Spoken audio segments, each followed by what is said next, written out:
Unique file path. यहाँ से unique file path हम कैसे क्रिएट करते हैं, यहाँ पे फाइल पाथ क्रिएट करते वक्त हमने कुछ रूल्स अप्लाई या फॉलो करने होते हैं। फर्स्ट पे कुछ कोड्स हमने यूज करने होते हैं, देन प्रोजेक्ट नेम। अब ये कोड्स क्या हैं ये मैं डिटेल में एक्सप्लेन करने वाला हूँ अभी। ये मेरे पास स्टार्टिंग की कॉन्कैटिनेशन पाथ आ गया। इसके बाद अगर इमेजेस होगी तो मैं यहाँ पे इमेजेस का फोल्डर क्रिएट करूंगा, फाइल्स होंगी पीडीएफ्स होंगी तो पीडीएफ्स का फोल्डर, एक्सेल होगी तो एक्सेल का फोल्डर। इसके बाद मैं अपने इस फाइल नेम को यूनिक कैसे बना सकता हूं, हम इसके अंदर कोई भी एक रैंडम नंबर जनरेट करवा लें, 6 करैक्टर का, 8 करैक्टर का, 12 करैक्टर का, या बेस्ट वे होता है हम डेट टाइम को यूज कर लें।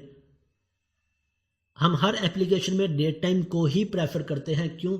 क्योंकि हमें पता हो कि ये फाइल किस वक्त अपलोड की गई, किस टाइम पे, किस डे पे। अगर हमने इन फ्यूचर 2 मंथ के बाद प्रीवियस 1-2 मंथ की फाइल्स निकालनी है तो हम इस डेट से चेक कर सकते हैं कि उस डेट की क्या क्या फाइल्स थी। अगर मुझे लास्ट दिसंबर की कोई फाइल देखनी है तो मैं यहां से इस डेट से आसानी से गेट कर सकता हूं। इस दिसंबर की जितनी भी फाइल्स होंगी मैं उन्हें गेट कर लूंगा, राइट। अब यहां पे ये 2 और 1 क्या है, इसको एक्सप्लेन करने से पहले मैं इस हायरार्की को एक्सप्लेन कर देता हूं। हमारे बिजनेस एप्लीकेशंस के अंदर हर एक बिजनेस की मल्टीपल ऑर्गेनाइजेशंस होती हैं, या मैं कहूं मल्टीपल ब्रांचेस होती हैं, मल्टीपल आउटलेट्स होती हैं। फॉर एग्जांपल मैं कंस्ट्रक्शन एप्लीकेशन की बात कर लूं, मैं स्कूल मैनेजमेंट एप्लीकेशन की बात कर लूं, मैं हॉस्पिटल की बात कर लूं, लाइब्रेरी की बात कर लूं, किसी यूनिवर्सिटी की बात कर लूं, किसी भी प्रोजेक्ट को हम देख लें। लेट्स से हम हॉस्पिटल की एग्जांपल ले लें, स्कूल की एग्जांपल ले लें। मेरे पास एक स्कूल का प्रोजेक्ट है, उस स्कूल की मल्टीपल ब्रांचेस हैं, branch number 1, branch number 2, branch number 3। अब हर ब्रांच की अपनी फाइल्स होंगी, हर ब्रांच के अपने इमेजेस, यूजर्स अलग होंगे। इस ब्रांच के जितने भी ट्रेनर्स होंगे, इंस्ट्रक्टर्स होंगे, स्टूडेंट्स होंगे, उनके इमेजेस अलग होंगे। इस ब्रांच के अलग इमेजेस होंगे, इस ब्रांच के अलग होंगे।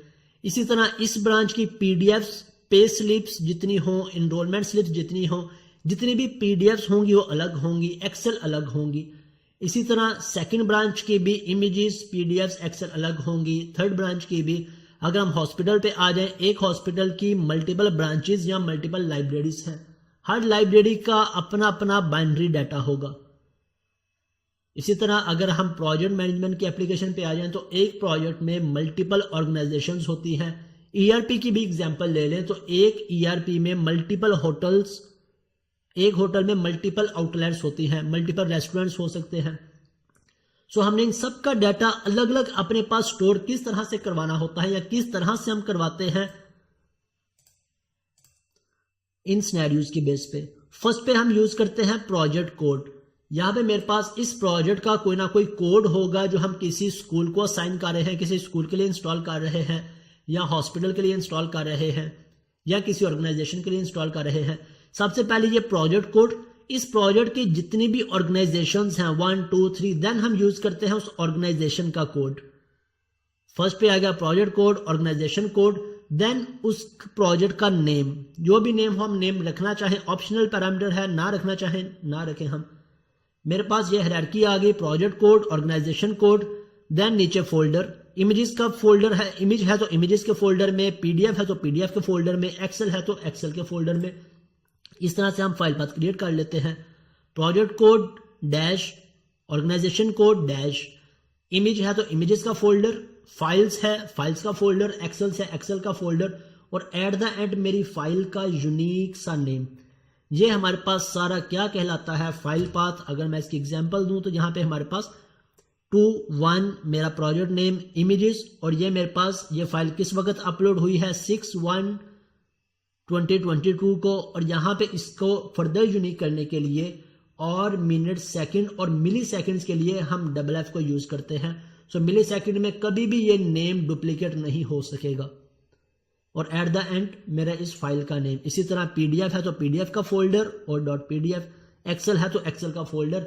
ये पॉइंट बहुत इंपॉर्टेंट है, हमने समझना और इसके अकॉर्डिंग इंप्लीमेंट करना है।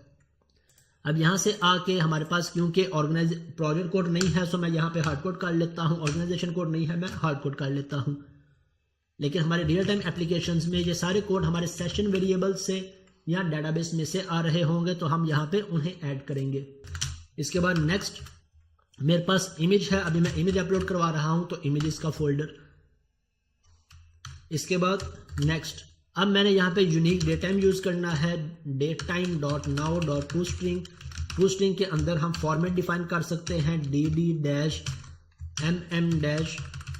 यहाँ से मेरे पास ये फॉर्मेट क्रिएट हो गया yy। इसके साथ हम और मिनट का फॉर्मेट यूज़ कर लेते हैं, और मिनट और सेकंड और फिर मिली सेकेंड्स। और इसके बाद मैं यहाँ पे आके अंडरस्कोर, इस तरह से अंडरस्कोर, ये अंडरस्कोर और देन फाइल नेम। ये मेरे पास मेरा फाइल पाथ बन गया। अब इसी तरह अगर मैंने बेस पाथ यूज करना है, बेस पाथ हमारी उस ड्राइव का पाथ जहां पे हम इसे सेव करवाना चाहते हैं, हम इसके लिए स्टैंडर्ड यूज करते हैं ऑब्जेक्ट स्टोरेज का। इस फोल्डर के अंदर मेरे सारे के सारे ये इमेजेस जितने भी ऑब्जेक्ट्स हैं वो सेव होंगे।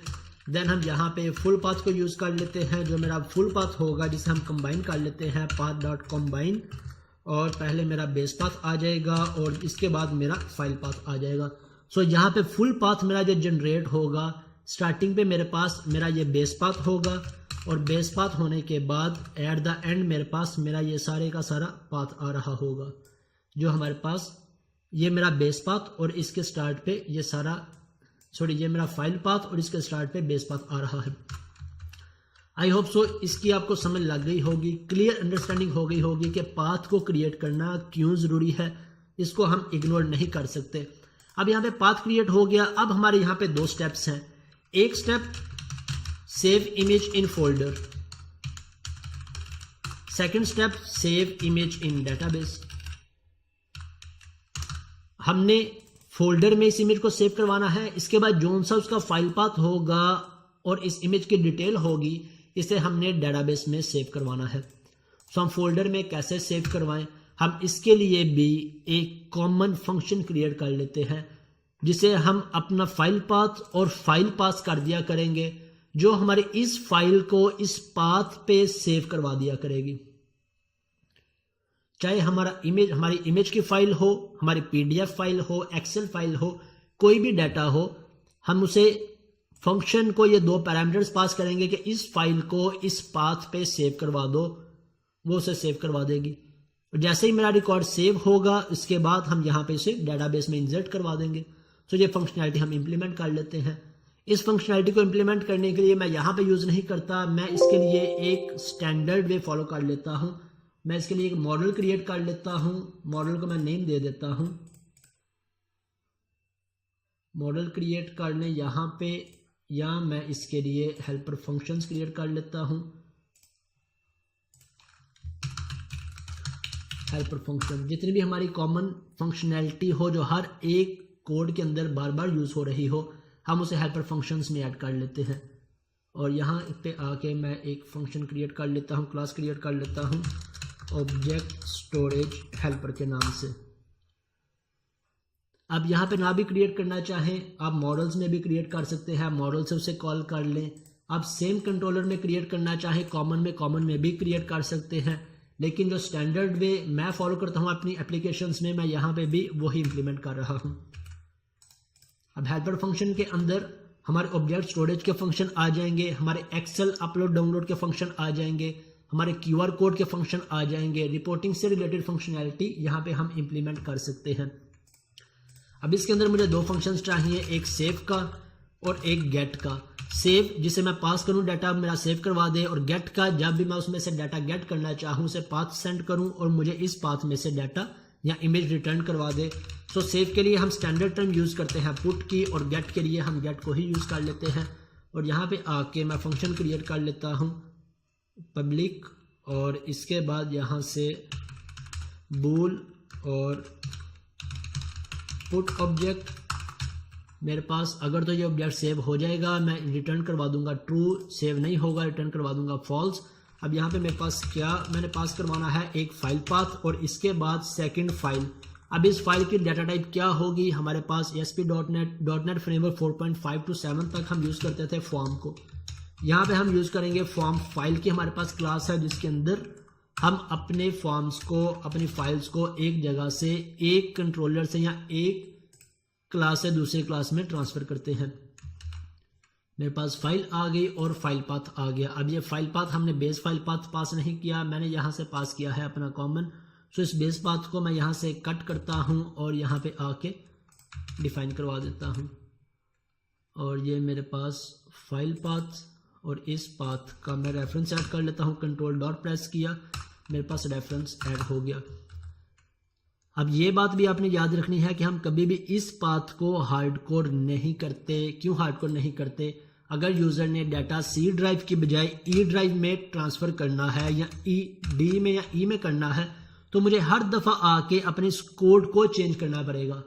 इसकी बजाय हम जितनी भी कॉमन वेरिएबल्स हों, कॉमन कीवर्ड्स हों या कनेक्शन स्ट्रिंग हो, हम डिफाइन करते हैं ऐप सेटिंग्स में और यहां से इसे रीड करवा लेते हैं। और यहाँ इसको एडिट करने के लिए मुझे कोड को ओपन करने की जरूरत नहीं पड़ेगी, मैं इस फाइल को आसानी से ओपन कर सकता हूँ। कोड को ओपन किए बगैर हम इस फाइल को ओपन करके, जिसे हम कॉन्फ़िगरेशन फाइल का नाम देते हैं, तो इसमें से मैं इस पैरामीटर को चेंज कर दिया करूँगा जब भी हमारी रिक्वायरमेंट होगी। ओके, ये हम नेक्स्ट इन पॉइंट्स को देखेंगे डिटेल के अंदर बाद में। अभी हम अपनी बेस फंक्शनैलिटी इंप्लीमेंट कर लें। मेरे पास फुल पाथ आ गया। अब फुल पाथ के बाद मैंने चेक करना है कि इस पाथ पे कोई डायरेक्टरी, कोई फोल्डर एग्जिस्ट करता है या नहीं करता। देन इसे सेव करवा दो। सो मैं यहाँ से अपने इस कोड को कॉपी कर लेता हूँ पुट ऑब्जेक्ट के, और इसकी बजाय यहाँ पे इसे पेस्ट करवा दिया। फिल वक्त मैं इसे स्टैटिक को रिमूव कर देता हूँ। पुट ऑब्जेक्ट फाइल मेरे पास आ गई और इसके बाद एक वेरिएबल क्रिएट कर लिया, इस इमेज अपलोड। अगर ये अपलोड हो जाएगा तो मैं यहाँ से रिटर्न करवा दूंगा ट्रू, अदरवाइज फॉल्स रिटर्न हो जाएगी। यहाँ पे मेरे पास बेस पाथ, देन मेरे पास फुल पाथ। अब यहाँ से इसका जोन सा भी फोल्डर होगा, मैंने फोल्डर चेक करना है कौन सा फोल्डर है जो हमें एग्जैक्ट ये वाला फोल्डर प्रोवाइड करेगा जो हमने क्रिएट किया है। अब हम चेक कर लेंगे कि क्या मेरा ये पाथ ऑलरेडी एग्जिस्ट है या नहीं। यहाँ पे अगर मैं देखूं तो मेरे पास ऑलरेडी एग्जिस्ट है। अगर ऑलरेडी एग्जिस्ट है तो हम इसे दोबारा से क्रिएट नहीं करेंगे। अगर मैं यहाँ से रिमूव कर देता हूँ, अब जब रन करूंगा तो मेरा ये पाथ एग्जिस्ट नहीं है, तो ये मेरे पास इस पाथ को क्रिएट कर देगा, ये कंप्लीट फोल्डर क्रिएट कर देगा। अब इस फोल्डर के अंदर हम चेक कर लेंगे कि क्या मेरी ये फाइल जो हम सेंड कर रहे हैं ये एग्जिस्ट करती है या नहीं। अगर एग्जिस्ट नहीं करती तो हम इसे क्रिएट कर देंगे, अगर एग्जिस्ट करती है तो हम रिटर्न फॉल्स करवा देंगे। लेकिन कभी भी ऐसा नहीं होगा कि सेम नेम की फाइल मेरे पास एग्जिस्ट कर रही हो। तो यहाँ से मेरे पास ये फंक्शनैलिटी इंप्लीमेंट होगी, यहाँ से ये फाइल स्ट्रीम ओपन होगी, फाइल स्ट्रीम को हम रीड करेंगे। ये कोड अगर आप समझना चाहें आप इस पर टाइम स्पेंड करके गूगल पे सर्च कर सकते हैं, लेकिन ये कॉमन फंक्शनैलिटी है। हम इस कोड को आप समझ भी ले, मोस्टली हमारा यूज नहीं हो रहा होता। सो जोन सा कोड हम कभी कभी यूज कर रहे हों, हम उसे अपने पास किसी जगह पे सेव करवा लेते हैं ताकि उस पर ज्यादा टाइम स्पेंड ना करें। अब यहाँ से मेरे पास एक एरर आ रहा है, मैंने एक और फंक्शन को यूज करना है जो कन्वर्ट करेगा बाइट्स में। ये मेरे पास कन्वर्ट टू बाइट्स कर दिया और मेरा ये एरर खत्म हो गया। यहाँ से मेरी फाइल, ये स्ट्रीम मेरी फाइल को रीड करके यहाँ पे राइट करवा देगी और मेरा जैसे ही राइट होगी मैं इमेज अपलोड ट्रू कर दूंगा और रिटर्न करवा दूंगा। इट मीन्स जब इस फंक्शन को कॉल करूंगा तो ये मुझे क्या रिटर्न करेगा, ये मुझे ट्रू या फॉल्स रिटर्न करेगा। अगर इमेज अपलोड हो चुका है तो ट्रू, अगर इमेज अपलोड नहीं हुआ तब ये मुझे फॉल्स रिटर्न करवा देगा। मैं इसे कॉल कर लेता हूं। यहाँ पे मैं एक इस इमेज अपलोड या इस इमेज सेव की बजाय अपलोड ही कर लेते हैं, इज इक्वल टू। अब मैंने इसे कॉल करना है ऑब्जेक्ट स्टोरेज हेल्पर को, तो मुझे इसका ऑब्जेक्ट क्रिएट करना पड़ेगा। मैं यहाँ पे ऑब्जेक्ट क्रिएट कर लूँ, या जितनी हमारी कॉमन फंक्शनैलिटी होती है, कॉमन क्लासेस, जहाँ मैं कहूँ कि हेल्पर क्लासेस होती हैं, हम उन्हें स्टैटिक डिक्लेयर कर देते हैं जो कि हर एक कंट्रोलर में शेयर्ड होती हैं। तो बजाय इसके हम इसका ऑब्जेक्ट क्रिएट करें, हम डायरेक्ट इस क्लास के नेम से इसे एक्सेस कर सकते हैं। जैसे ही मैंने क्लास को स्टैटिक डिक्लेयर किया तो मुझे इसके हर एक फंक्शन को भी स्टैटिक डिक्लेयर करना पड़ेगा, अदरवाइज मेरे पास एरर आ जाएगा। सो यहाँ से आके कॉमन कंट्रोलर के अंदर अब मैं इसके क्लास नेम से डायरेक्ट इसे एक्सेस कर सकता हूँ, ऑब्जेक्ट स्टोरेज हेल्पर, यहाँ से मैं इसका रेफरेंस ऐड कर लेता हूँ, कंट्रोल डॉट, मेरे पास रेफरेंस ऐड हो गया। अब मैं डॉट प्रेस करके इसके सभी फंक्शंस को आसानी से एक्सेस कर सकता हूँ। मेरे पास पुट ऑब्जेक्ट का फंक्शन है, मेरे पास कन्वर्ट टू बाइट्स का फंक्शन क्यों नहीं आया, क्योंकि ये प्राइवेट फंक्शन है। पुट ऑब्जेक्ट मेरे पास पब्लिक फंक्शन है, इसलिए मैं इसे एक्सेस कर सकता हूँ। पुट ऑब्जेक्ट और पुट करने के बाद इसमें मैंने दो पैरामीटर्स, एक फाइल पाथ पास करना है, सो यहाँ से आके मेरे पास ये मेरा फाइल पाथ आ गया, और सेकंड मुझे अपनी फाइल पास करनी है, सो इस फाइल को मैंने कॉपी किया और यहाँ पे पास करवा दिया। अगर तो मेरे पास ट्रू आ जाता है तब हम इसे क्या कर लेते हैं, हम इसे डेटाबेस में सेव करवा देते हैं। मैं यहाँ से आके इन कमेंट्स को यूज कर लेता हूँ। यहाँ पे अगर तो इमेज अपलोड हो गया है तब क्या करो, सेव इन डेटाबेस, डेटाबेस में इसे सेव करवा दो। लेट्स से मैं ब्रेक पॉइंट लगा के इसे चेक करते हैं अब कि क्या हमारी ये फंक्शनैलिटी एज एक्सपेक्टेड वर्क कर रही है। होप सो वर्क कर रही होगी, वर्क कर रही है तो फिर हम आगे फर्दर मूव होते हैं।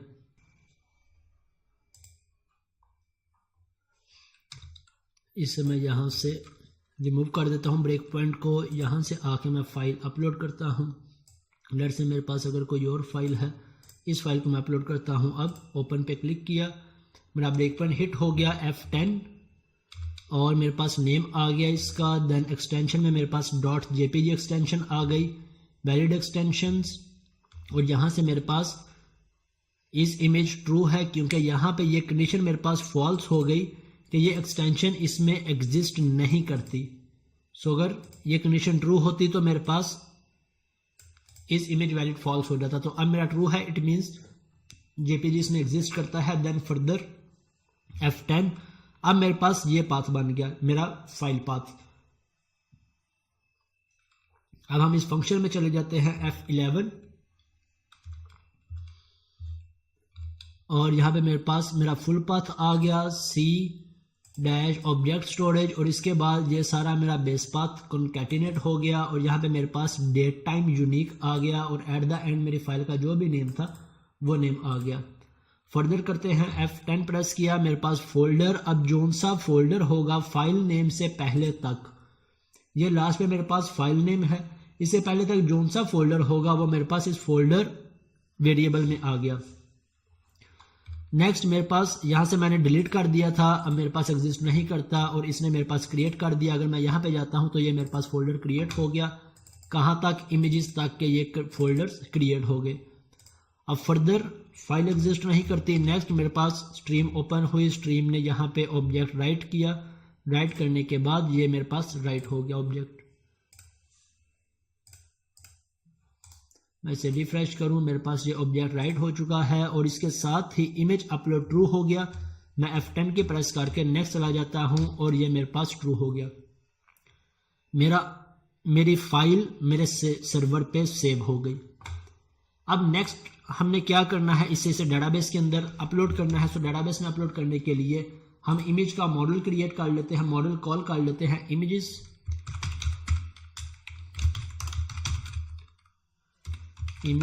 कंट्रोल डॉट प्रेस करके इसका रेफरेंस ऐड किया, obj या img obj इक्वल टू, और इसे मैं प्रॉपर्टीज पास करवा देता हूँ। कौन कौन सी प्रॉपर्टीज हैं, सबसे पहले फाइल पाथ, इमेज आईडी तो हमारे पास नहीं है, हम नहीं पास करवाएंगे। नेम मेरे पास क्या है, मेरे पास ये फाइल का नेम आ गया। देन फाइल टाइप की बजाय एक्सटेंशन हम ऐड करवा लेते हैं। एक्सटेंशन क्या आ रही है मेरे पास, और इसके बाद नेक्स्ट हम यूज कर लेते हैं साइज के लिए भी हम यहाँ पे यूज कर लेते हैं file size equal to file dot, यहाँ पे मेरे पास लेंथ की प्रॉपर्टी है जिसमें हमारे पास साइज आ रहा होगा केबीज में। तो यहाँ से मैं इसे फाइल साइज पास करवा देता हूँ। देन फाइल पाथ, ये मेरे पास फाइल का पाथ आ रहा है। ये बात याद रखिएगा, हम फाइल पाथ सेव करवाते हैं, हम फुल पाथ सेव नहीं करवाते डेटाबेस के अंदर। क्यों? क्योंकि ये बेस पाथ हमारा किसी भी वक्त चेंज हो सकता है।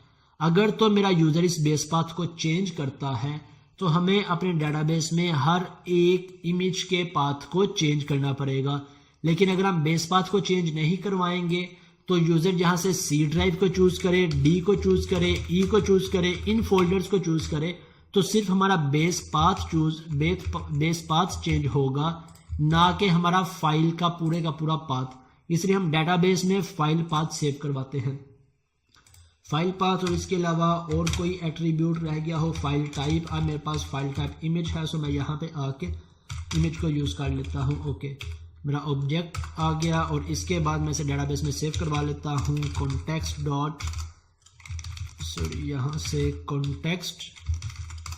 कॉन्टेक्स्ट हमने ऑब्जेक्ट क्रिएट नहीं किया। मैं आ जाता हूँ ऐप यूज़र में और यहाँ से कॉन्टेक्स्ट का ऑब्जेक्ट कॉपी कर लेता हूँ और इसका रेफरेंस ऐड किया। इस सेक्शन को मैं रिमूव कर देता हूँ, इंडेक्स जो हमारा यूज़ नहीं होगा। और इसके बाद यहाँ से context dot images dot add, और ये मैं एक इमेज ऐड करवा लेता हूँ इसमें। और इसके बाद कॉन्टेक्स्ट डॉट सेव चेंजेस।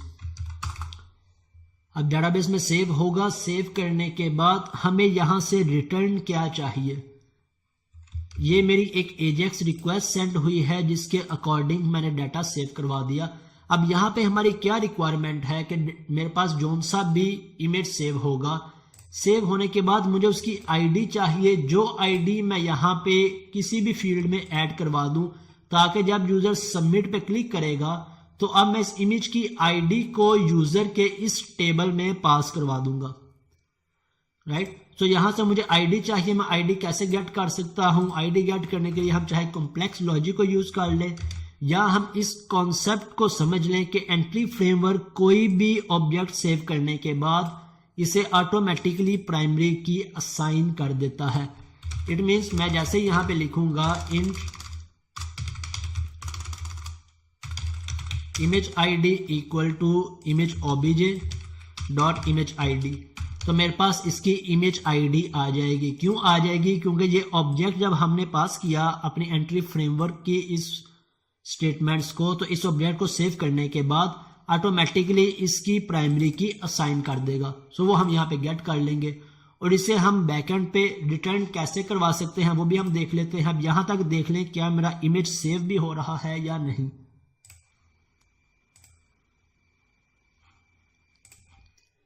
अब मेरे पास ऑलरेडी ये सारे फोल्डर्स क्रिएटेड हैं। अगर मैं दोबारा करूंगा हम ये भी टेस्ट कर लेंगे कि क्या ये फोल्डर्स दोबारा से क्रिएट तो नहीं होते या इनमें कोई एरर तो नहीं आता। यहाँ से मैं फाइल को सिलेक्ट करता हूँ। अब लेट्स से मैं QR कोड की फाइल को ही अपलोड करवाता हूँ और F10 यहाँ से मेरे पास सारी वर्किंग हो रही है और इमेज अपलोड हो गया, ट्रू हो गया। मैं यहाँ पे आके चेक कर लेता हूँ, मेरे पास दोबारा से ये फोल्डर क्रिएट नहीं हुआ। अगर मैं यहाँ से 2 1 और इमेजेस का फोल्डर और यहाँ पे देखूँ ये मेरे पास फाइल क्रिएट हो गई और नेक्स्ट सेव और मेरे पास सेव हो गया। और अब इमेज आईडी में जोन सा इमेज था आईडी मेरे पास आ गई। लेट्स इसे वेरीफाई भी कर लेते हैं। सिलेक्ट को क्लिक किया, मेरे पास इमेज आईडी 12 और इसके साथ जोन सी एक्सटेंशन पाथ हमने सेंड किया था वो भी मेरे पास आ गया। राइट, यहाँ पे एक्सटेंशन का .png आ रहा है, हम इसे रिमूव भी करना चाहें फर्स्ट कैरेक्टर रिमूव कर लेंगे। मेरा नहीं ख्याल कि इसके लिए हमें कोई भी कॉम्प्लेक्स लॉजिक या आपको सर्च करने की ज़रूरत होगी।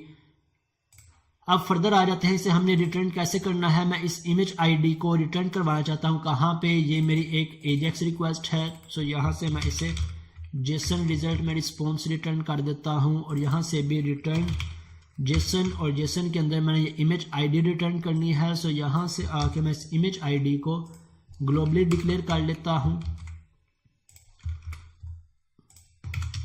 इमेज आईडी इक्वल टू 0 और यहाँ से इनिशियलाइज नहीं करवाता।